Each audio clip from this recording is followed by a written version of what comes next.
Welcome to Moaning Zombie's Kitchen Corner, where food is medicine, and we put together tasty, healing, nutrient-dense num-nums as easy as we can to make sure our fatigue-encumbered health challenges don't keep us from giving ourselves what we need.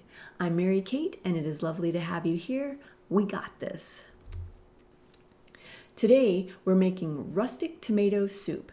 We're going to be making tomato soup from fresh, nutrient-dense tomatoes with ease. It's uncomplicated and gobble-worthy. So the first thing that you're going to do is wash and rinse your tomatoes. I simply rub my tomatoes down with a little bit of water and baking soda and then rinse and drain them a few times. As far as what tomatoes to use, I love Roma tomatoes. Those are my favorite, but I'll bake any that I can get my happy hands on because they're tasty, tasty, tasty, and really, really good for us. So slice your tomatoes in half. So in this case, if it's the little baby tomatoes, and if you're using bigger tomatoes, just kind of slice them into some thinner slices and place them into your glass baking dish. I also remove any sad spots, and I remove that little top bit where the stem was once attached because I don't like that part. You're going to season your tomatoes to taste. I personally like to sprinkle just on a little bit of salt and some Italian seasoning, and then you're going to bake them at 350 degrees for about 25 minutes. The goal isn't to get them brown or anything like that. You just want to get them soft and squishy. So after 25 minutes, test them with a fork. When your tomatoes are soft and squishy and juicy, they are done baking. From there, you're going to transfer all your tomatoes to a saucepan for finishing. Smoosh them with your fork really super well. I smoosh until the tomatoes make a nice little hearty soup consistency with a few chunks here and there. Now, if you wanted to have a smoother soup, you could use an immersion blender, but for me, that's just another thing that needs to be cleaned, and I just think that the soup tastes delicious as it is, and I don't mind the chunks. So for me, I think why make it harder? But if it's something that you personally wouldn't like and you would like to do the immersion blender, that is always an option. From here, add some final seasonings and simmer on low to medium heat for an additional 5 minutes.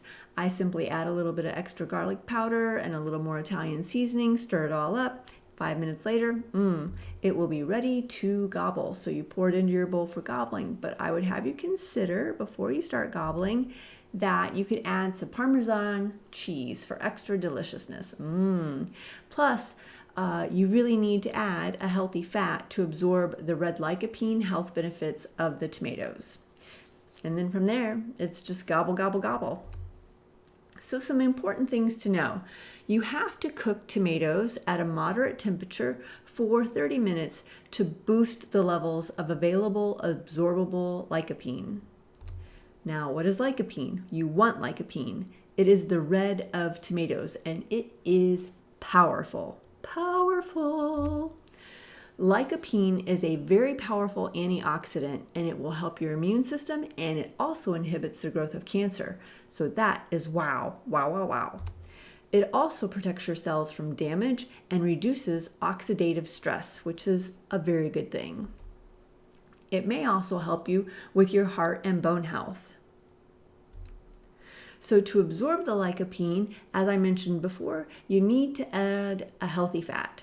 Lycopene is fat soluble, so consider adding olive oil or a hard cheese like Parmesan. Now, both of these, olive oil or a hard cheese, will give you a different additional nutrition profile to add on with your tomatoes. So it's personally, that's up to you. If you're vegan, go for the olive oil. If you do dairy, then I recommend a hard cheese like Parmesan because it's so yummy. Tasty, tasty. So you might be wanting to know how many tomatoes to bake. Well, depending on which kinds of tomatoes that you're using, just consider the idea of 2 normal sized tomatoes per person per day. So that would be the serving that you would want for your bowl of soup. So what you saw in this video is what comes in a package at my store for these little baby tomatoes. And it turns out that those tomatoes, when you take a good look at them, it basically looks like that's about 2 normal sized tomatoes. So for me, 1 package of tomatoes is what would serve me. And so I hope that helps as you're trying to figure out how many tomatoes to bake up for yourself. So with that, ladies, I just want to give you your words of encouragement for the day, which are: you are bright and you are beautiful. Remember to nourish to flourish. You are awesome.